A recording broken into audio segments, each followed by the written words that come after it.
can't print that perfect property, right? So we've got to go and hunt it down, and that's where you start looking at, all right, if we are more comfortable in the industrial market, obviously if it's your first purchase, we're probably looking at a lesser risk from that point of view.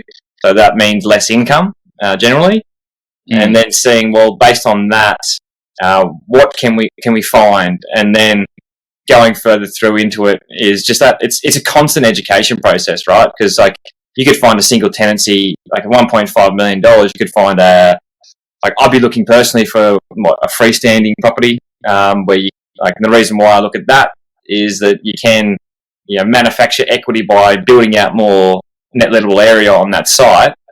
It's just that what is $1.5 million exactly, and I think that's an important point. It's like you're going to be somewhat restricted by your budget. Like on the Gold Coast, you're not going to get a freestanding industrial building for $1.5 million.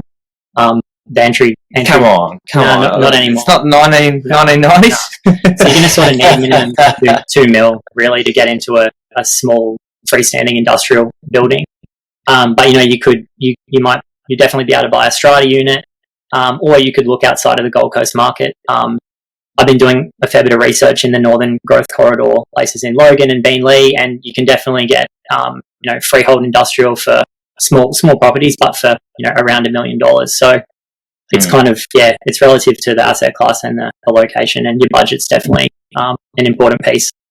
Yeah, I think what you mentioned as well, Sam, is like for your first property, you want to probably take less risk, which definitely, like, even if you're, say, like you said, young, whatever you classify as young, I believe that for me, and risk is a personal preference really, but for me, I would be like, let's take less risk and take less money up front, like less ROI up front, to at least learn about the process, because it seems like what everybody says is there's a big gap of knowledge between understanding how to buy a residential property and then knowing what it's like to buy a commercial property and also own it as well. And so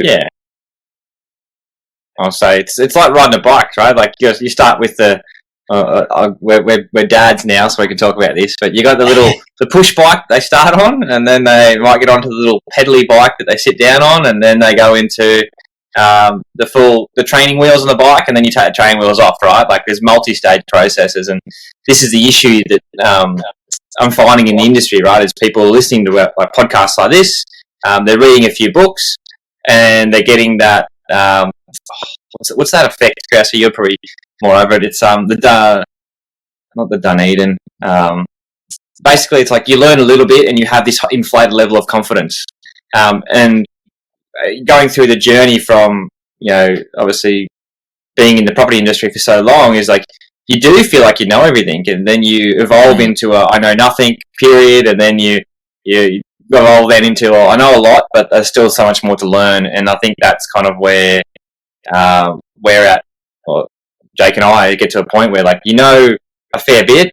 I think the biggest lack in my head was like I didn't really understand how much I knew because I was constantly learning, and then I still am constantly learning. And my fear for people is that they do learn these few things and then they're going out and doing it themselves. And no doubt, Jake, you shared a few experiences last time he was on the pod with just small mistakes can cost you $80,000, and that's something that we're trying to get across in just talking to the right people and getting educated further, and leveraging people's experience to make those better financial decisions. Absolutely, guys. That's like what Jake shared in that last episode 38, about saving $80K. When you're valuing a property, it's a really good story to go back and listen to if you haven't listened to that one yet.